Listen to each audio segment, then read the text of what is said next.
My parents believed a girl's false accusation and hurt my brother. I escaped a toxic home and fought for custody to live with my brother. I, 14M, have wanted to tell this story for a long time. Please be patient, as this is a long narrative. I understand it sounds like a lie, but believe me, I wish it were. This has damaged my family, and I am not permitted to discuss it since my parents want to forget what they did. So, just to be safe, I'm sharing this from my friend's brother's Reddit account. My parents had both lost spouses before meeting. My father split from my older sister Lucy's mother, now 25 years old, and my mother lost her ex-husband in a vehicle accident, forcing her to care for my brother, currently 23 years old. They were both single parents with custody of their children. They met on the beach, exchanged numbers, began dating, and were married 2 years later. Let's get into the story. It all began when I was 8 years old, and my brothers were 17 and 19. My brother Kirby was in his third year of high school, and my sister worked at a grocery store near our home. My parents and sister worked, so I stayed with Kirby. It may seem strange, but the best times of my life occurred when Kirby was with me. I understand that many older brothers do not get along with their younger siblings, but this was not the case for us. I loved Kirby with all my heart, and I know he loved me as well. He always looked after me, played with me, studied with me, and occasionally took the blame for me. One day after school, I waited for Kirby in front of my school. He often came to pick me up because our schools were close, but this time was different. He did not arrive. I waited until 4 p.m. when my sister arrived to pick me up. I asked about my brother, but she didn't respond. She simply dodged the conversation. When we got home, I was stunned by the sound of things breaking in the house and my parents' terrified shouts. When we entered the house, the situation could not have been worse. Kirby was on the floor while my father kicked and threw dishes at him, and my mother screamed horrific words at him. I was so terrified that I refused to leave my sister's side. She escorted me upstairs and instructed me not to leave the room until further notice. I remained there, listening and crying. I had never seen my family like that before, and I am still terrified of them, no matter how old I am. Suddenly, I heard sirens. When I peeked out the window, I noticed 2 vehicles and numerous police officers exiting and entering the residence. A short while later, I heard more shouts and the voice of an officer proclaiming an arrest. I witnessed my father and mother being forced into a police van. My parents screamed nasty things at my brother, calling him a disgusting worm who deserved to die. My mother has always agreed. I went downstairs after they were put in the car, and it was terrifying. Lucy was crying on the floor as Kirby held her in his arms. He was thoroughly bloodied and bruised. After that scene, everything was a blur. I only recall being inside an ambulance in the hospital. It was more like a dream, but my sister disagrees, claiming it was a nightmare and the worst day of her life. About 3 days later, my parents were still in jail for assault and attempted murder, so my sister took a few days off to care for me. Finally, I mustered the confidence to ask my sister what had transpired. Lucy, the first person to ever treat me as an adult, told me the truth. Our brother Kirby was accused of rape by a girl in high school. The girl went to the principal crying and battered and accused Kirby of abusing her. Our parents and the girl's parents were summoned to school, and the police were also engaged. Kirby explained to our parents that he did not do that, but they refused to listen and instead supported the girl. So, when the police stated they would investigate and do tests, Kirby and the daughter were free to return home. Then something happened. My brother is now in the hospital, and he is at risk of developing serious physical difficulties as a result of the abuse. The next day, the police summoned my sister to the police station, where she was required to accompany me. What they told us was alarming, to say the least. Karen appears to be the girl who filed the report. Karen, if you see this, please know that you are the most horrible person I know. I hope you burn in hell, bastard. You have devastated our life. You filed a bogus report since she and Kirby despised each other at school. After another fight between the two, she injured herself and planned to claim he hit her. However, the plot evolved to rape in the hopes that she might expel my brother from school. She made a mistake, however, and told her pals about it on a video call, causing them to chuckle. What she didn't expect was for everyone to turn against her, with the exception of her best friend, who had been sexually abused as a child and was never believed until lately. Karen's former closest friend went to the police station, told them everything, and managed to videotape some of the conversation after the piranha confessed. The cops questioned Karen, and for fear of being arrested, she spoke the truth. My sister was pissed off. She wanted to kill Karen at the time, but the police talked her down, telling her that Karen's parents would have to pay a fee for the false charge and defamation. My sister thought it was fine, but not sufficient. When we returned home, our parents were present. As soon as my sister spotted them, she exploded, shouting about everything that had transpired at the police station. They listened in silence, becoming more startled with each sentence. My mother was already in tears by the time my sister finished, and my body remained paralyzed. Then my father did the worst thing. He said, "Are you sure about this?" That was the worst use of words I've ever heard. Lucy delivered a lengthy lecture on how they were awful parents for believing in that circumstance without any proof. My father tried to rationalize that the girl's words were really valuable, but my sister did not contest it, claiming that without evidence, words were meaningless. I understand that many raped persons are labeled as liars when their allegations are unproven, but this instance is different. Karen lied and fooled everyone for petty reasons. I hope you can understand. My father was defeated, and the home was silent for several days. It was not the same without Kirby. He was the soul of the house. He was kind and friendly to practically everyone.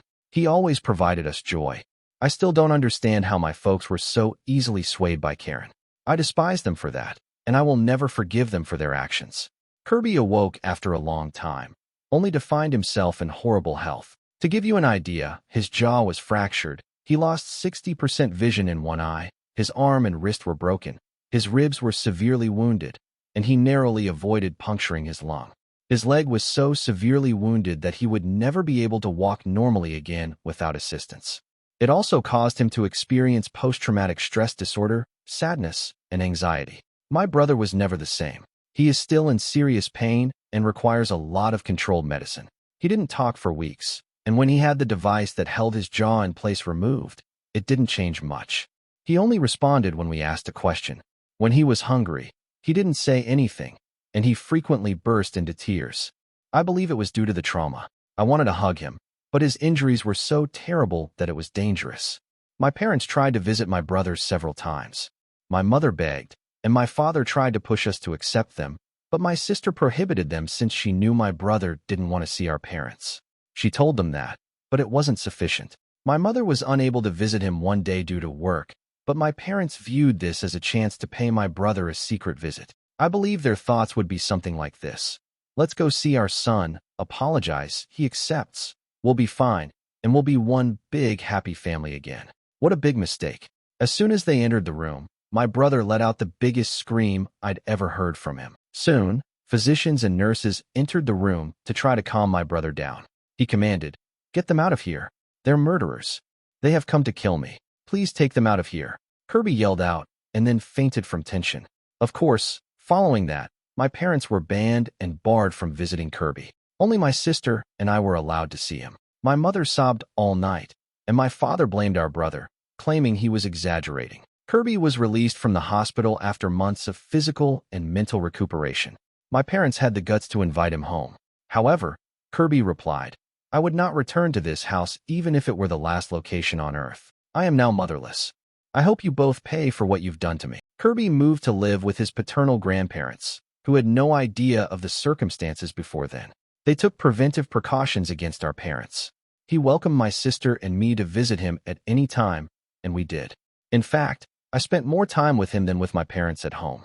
The final straw came during a family party when we discovered that my father had lied to our entire family. He informed them that Kirby had dropped out of school to live in a drug-infested environment and had fled home, taking his belongings and the money they were saving for my college.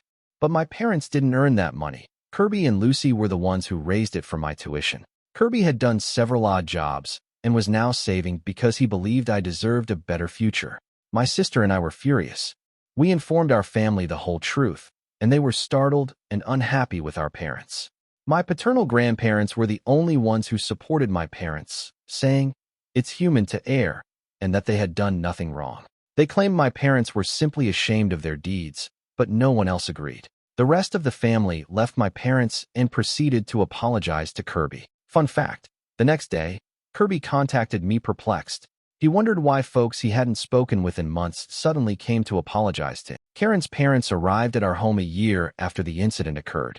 They inquired whether Kirby was home, and when we responded no, they apologized for what had transpired before leaving. Later, I learned that they had come to offer Kirby compensation, giving him all of the money intended for Karen's college and automobile. My brother thanked them but stated, "I haven't forgiven Karen and never will. If she ever appears in front of me, I'll tell her some unpleasant realities." Karen's parents accepted his statement and departed. My older brother is doing much better right now, although he is still not completely cured. He still has nightmares about that day, which regularly trigger anxiety attacks. Someone should go to him and calm him down. I want to be there for him, help him, and get away from the toxic world we live in. That is why I have opted to move in with Kirby. Initially, I spoke with my brother. He was hesitant at first, but eventually accepted the idea and told his grandparents, who consented. I also chatted with Lucy, who felt it was an excellent idea. However, when I spoke with my parents, the story was completely different. My mother burst into tears, and my father got hysterical, claiming that everyone had already abandoned them and that his youngest son would do the same. I became upset and informed him that I had already abandoned him that fateful afternoon and that he would never accept me back. My father, a guy in his 50s who had always said that sobbing was for sissies, began wailing like a baby. He explained that he had already lost everything and did not want to lose me as well. I couldn't bear the situation, so I left the house and went to a friend's house to vent. My friend admonished me, telling me that I shouldn't forsake my parents like that. His older brother, Steve, the creator of this Reddit account, interfered and begged him to quiet up, claiming he knew nothing. Steve informed me his brother had a poor mind and pushed me to seek further viewpoints. He introduced me to Reddit and suggested that I post my question here. So, gentlemen, what should I do? Update 1. Well, a lot has happened since my initial post here. I had a question, but I'd like to thank everyone for helping me make up my mind. Thank you so much for your encouraging words, and thank you to Steve, the owner of this account, for his support as well. Let's get started. I ended up fleeing my home since my parents banned me from leaving.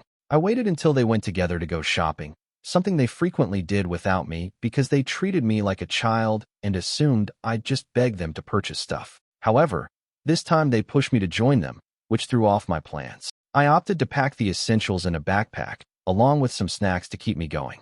As soon as we were at the market, I wanted to use the restroom. Fortunately, my parents were so preoccupied with how the price of food had risen that my father simply instructed me to leave and return shortly. Plot twist: I did not come back. I dashed out of the market and boarded the bus closest to Kirby's grandparents' home. When I arrived, Kirby's grandma welcomed me and encouraged me to relax while I waited for Kirby and his grandfather to return home. When they arrived, I informed them what had transpired, including what I had posted on Reddit. My brother's reaction was not what I was expecting. He stated it was highly irresponsible of me to flee, that it was risky, and that something terrible could have happened. It may sound strange, but I enjoy it when he scolds me. Unlike our parents, he genuinely cares about me. I could be gone for 3 days, and they would not notice. In truth, it had happened previously. They simply became enraged when they discovered this. I took the scolding well and asked if I could stay. My sibling commented, "You will come back here even if I send you back to their house, so you better stay." I was overjoyed and hugged him. His grandparents were likewise thrilled with my brother's decision, but my elation faded when he said that I would have to contact my parents. I resisted, knowing they would come for me, but my brother insisted, saying, "They are responsible for you, and if you don't tell them, they can call the police and claim that I kidnapped you and I'm holding you hostage." I hesitantly called my mother. She barely responded before she began yelling at me and asked where I was. When I told her, they became even angrier, ranting in such a chilling tone that everyone around me could hear. I could have stood there and listened to them yell, but I hung up when I noticed Kirby was becoming uncomfortable. Following the aggression, he developed a sensitivity to yelling. He cursed his parents for what they had done to him. They became enraged and threatened to take me by force, but my brother responded, "They are aggressive but not idiots. They are aware that I have a protective order against them. If they approach, we'll call the cops." How mistaken he was. An hour and a half later, they were knocking on the front door, yelling and screaming at my brother for future generations. Kirby's grandparents urged them to leave or they'd contact the cops. This simply made them angry, so they returned to hammering on the door. I wanted to walk down and tell them to go, but Kirby needed me. I had to pull him back because he wanted to confront them and express his fury in person. He harbors a lot of resentment towards them. He even stated once that he intended to kill them slowly and horribly. I agree with the sentiment, but I do not believe he should get his hands filthy with them. Then they burst down the door and began wrecking the house in search of me. At that point, I decided to go downstairs and dismiss them. I was trying to calm my brother down by asking him to stay in the room while I handled the problem. After persuading my brother to remain in the room, I went downstairs, and the situation could not have been more gloomy. My mother let out the greatest scream I'd ever heard, and my father went silent. My father was sprawled on the floor, shivering, while my mother stood over him, screaming and calling out to him in vain. I noticed that Kirby's grandfather was clutching a taser. I believe we all know what occurred, right? When my mother saw me, she screamed, "Look what they did to your father. Call the police. They should be arrested." I replied that if I called the police, she and my father would be arrested for violating the protective order. She ignored me and kept screaming, insisting that we call an ambulance for my father. We disregarded her, suggesting that once my father healed, they should leave and never return. When my father finally returned to his senses, he was unusually silent, defeated, and beaten. My brother quickly appeared downstairs. My mother instantly assaulted him verbally, resulting in a heated argument. She began blaming him for everything, claiming he was the reason all of our family had abandoned her and that her children had turned their backs on her. She blamed herself, claiming that she was an innocent woman who went to church every Sunday and did not deserve to go through this. I'm not sure what she meant by it. Nobody would feel sorry for her simply because of that. Kirby remained mute throughout her screaming crises, but she eventually crossed the line. She stated that he was meant to apologize to them for destroying their lives and inform everyone in the family that he had forgiven them. That was the limit. Kirby, furious, slapped her so hard that she tumbled on the ground.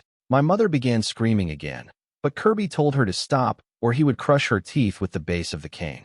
He screamed, letting out everything he'd been holding in for years. How unhappy they were, how they dug their own graves, and how they didn't deserve anyone around them. He further stated that when they died, he would make a point of peeing on their coffins. My mother became enraged and attempted to punch Kirby, but I shoved her against the wall.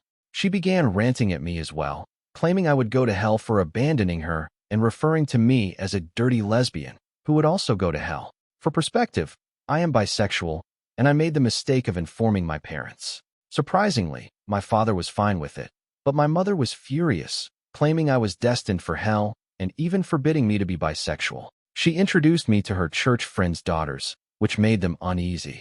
The strange thing is, when I told my brother, he just remarked, "So, you give me a nephew? Let's stay cool." My brother then began demanding them to leave and pay for the damage they had done to the house, or we would file a complaint. My mother laughed, stating that I wouldn't have the bravery to report my own mother. I replied, "What I have most is courage, and I would have the satisfaction of seeing you arrested again." She made excuses, claiming we didn't have proof, but my brother shut her down, pointing out that we had fingerprints, video evidence, and even footage from security cameras. It took her a long time to accept defeat, but they eventually left. My brother wanted to add one more jab. As my mother entered the car, Kirby exclaimed, "Hey, I wish you could have died in my father's place."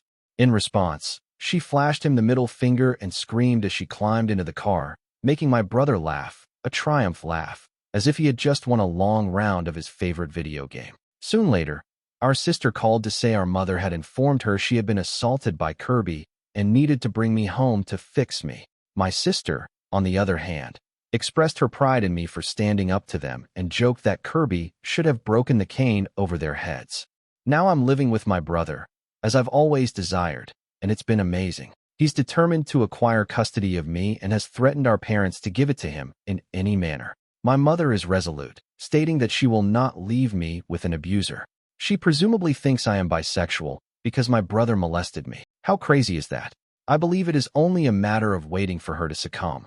For the time being, everything appears to be proceeding as planned. I had a passionate talk with my brother before he fell asleep. He was thinking about what life might be like if his father was still living. I informed him that his life could have been a little better, but he said, maybe not. If he hadn't died, I might not have experienced the aggression, but I wouldn't have my two angels in my life. Then he kissed my forehead. I must confess, that was very lovely.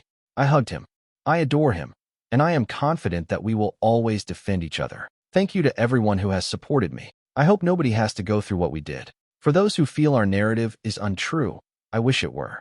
I wanted us to be a good family that accepts and protects one another, regardless of the circumstances. However, this can only occur in my dreams. See you folks. Maybe I'll update with the outcome of the procedure, so see you then. Update 2. Hello everyone. Thank you very much for your support.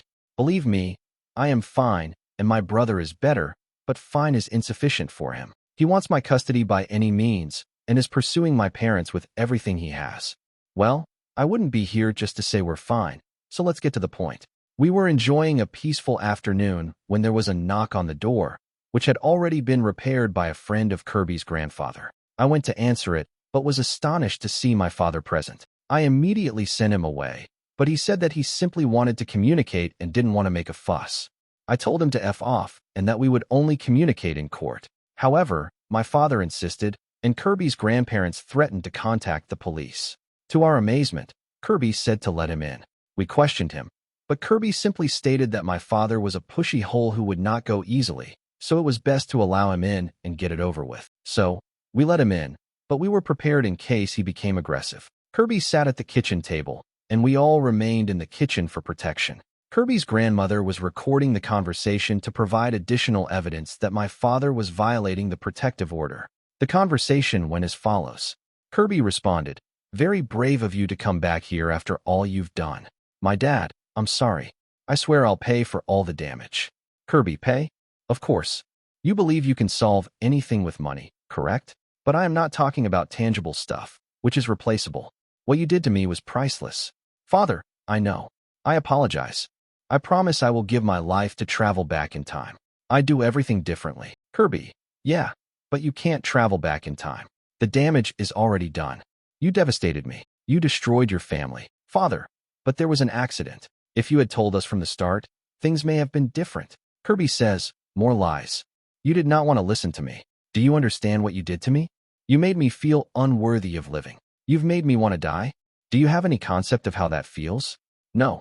Because you are the aggressor, and the aggressor will never feel the victim's terror. Son of A.B. Kirby began to cry at that point, but it was a cry of wrath and bitterness that he had suppressed for many years. My father continued to apologize in vain, but my brother claimed that his sole motivation was to feel better about himself, not to sincerely regret what he had done. However, my father continued to apologize to the point where my brother issued his ultimatum, despite the fact that he was on the verge of another anxiety attack. Kirby asks, "Do you want forgiveness? Here's what we plan to do. You are going to grant me custody of my brother. You'll pay his child support, and you'll never try to get close to me, him, or anybody else again. Or else we'll make your days a miserable hell." My father agreed immediately. I'll tell you, I don't feel sorry for him, but I've never seen him so defeated as he was at that point. I believe the shock of his deeds finally hit him hard, but I feel no sympathy for him. He deserves it. He deserves to feel the pain he has caused our family. He left shortly after, stating he was going to try to persuade my mother to relinquish custody of me. He too appealed for forgiveness, but I simply ignored him. My brother burst into tears the moment he went out the door. I believe his courage had gone at that point. He began crying and collapsed to his knees on the floor, hyperventilating and sweating cold. We escorted him into his room so he could lie down. We offered him anxiety medication, but it didn't seem to help. I contacted my sister and explained all that had transpired. She arrived instantly, and we all remained in the room, attempting to calm him down. My sister repeatedly told my brother that he was one of the bravest persons she knew. Despite his anxiety, he was brave enough to remain in the same room with our father, his abuser, and as he called it, his murderer. After several hours, my brother finally calmed down and fell asleep. Lucy and I slept in his room just in case he had nightmares afterwards. But of course, nothing can end like that. My mother called us many hours later, inquiring what that demon Kirby had done to her husband. She accused my brother of having captivated her sweet hubby and claimed he now wanted to give everything to Kirby. My sister simply ordered her to F off, noting that at least one of them had come to their senses. So, I hope everything works out, and my mother finally comes to her senses and does the right thing. Thank you so much for everyone's support, especially Steve, who owns this account and has always been there for me since I first told my tale.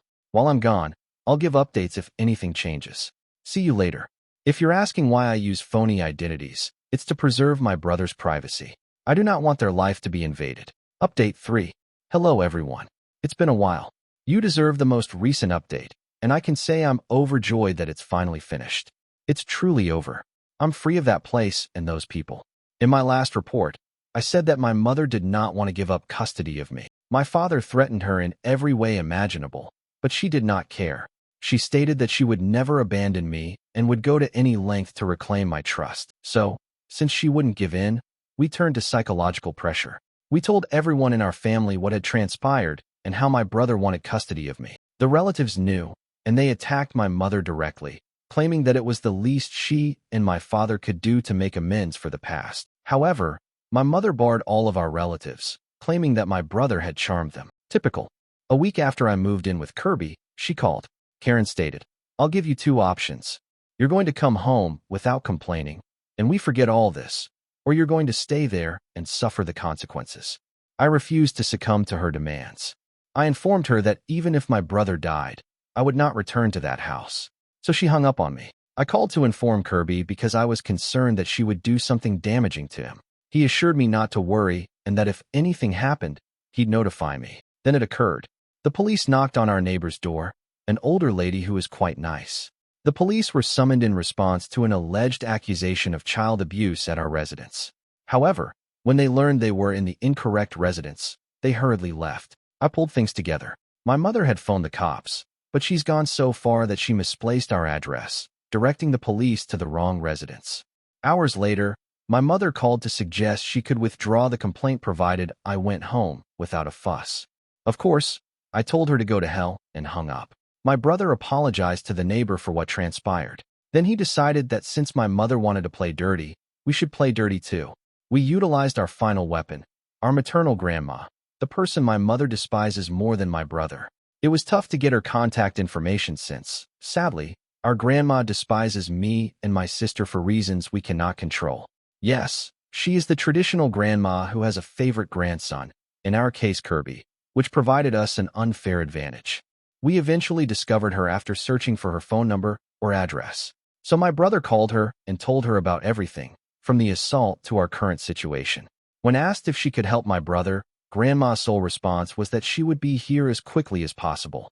Believe me, she arrived in our city an hour and 30 minutes later, which was okay because my brother had simply asked her to call my mother. She agreed to the bargain and went straight to my parents' place for a surprise visit, which my mother absolutely despises. She called me and Lucy and asked if my brother had anything to do with it, which we ignored. Her reaction was even enjoyable. Our grandma was purposefully driving our parents insane, and they couldn't fight back because, as I know, my mother is greedy, and my grandmother owns a large plot of property that, if sold, could provide for someone for a long time. That's true. My parents are not only fools and psychopaths, but also greedy. I believe my brother must have married into the wrong family, since it is simply inconceivable. After 2 weeks of misery for our parents, my mother finally asks when she'll leave. She stated that she would only go if my mother relinquished custody of me, with which my mother disagreed. She wanted our grandmother to depart, so she played the final card. Either my mother would relinquish custody of me, or she was entirely out of the will, son, and money. Guess which one won? So we went to court, and if looks could kill, my parents would have already been buried. The judge became agitated as he recounted the events of the past, wondering how my parents escaped justice so easily. Unfortunately, in today's world, money is more valuable than a person's sins. My father even hid his face, but my mother was there, unconcerned, convinced that she had done nothing wrong. I believe the most stressful moment was when Kirby and my mother confronted each other. Believe me, if you were there and seen the stares they gave each other, it was scary. I sometimes forget that these two once lived together. My mother may appear regular and friendly, but she is deceptive and manipulative. If you do or say something she disagrees with, you are perceived as a threat and heavily reprimanded for it. My brother, on the other hand, is so open-minded that it nearly scares me. He can make friends with just about anyone. If you see a young man with a cane smiling and waving, it's probably my brother. So why can't I grasp how these two contradictory beings share the same blood? Returning to the process, it was both complicated and speedy. After all, my parents were unwilling to fight for me, so our lawyer reached an agreement in which I would live with my brother, and my parents would be required to pay very significant alimony. My mother questioned why they had to pay child support since I was now my brother's responsibility, but my father and grandmother advised her to shut up and accept the deal. We eventually obtained it after a long and stressful process. Now I can live with my brother, and they will have no control over me. I erased my parents' contact information exactly 30 minutes after receiving the results. I don't need it anymore. They will now become a part of the past that I would like to forget. But wait, there's more. Our granny had an epiphany before she went. My mother had never been mentioned in the will. Our grandmother took her away soon after she married my father. It was even funnier. She essentially swapped her inheritance for something she'll never have. My brother is the only person mentioned in her will, which is fantastic in my opinion. Our brother Kirby got all he wanted and deserved. I'm not sure if I call it divine justice or whatever, but he deserved it, and we couldn't be happier about it. I'd like to thank everyone on Reddit and the owner of this account. I'm glad you helped and guided me during this difficult time in my life. And now there's a happy ending, even more personally. I hope I won't have to return here until absolutely necessary.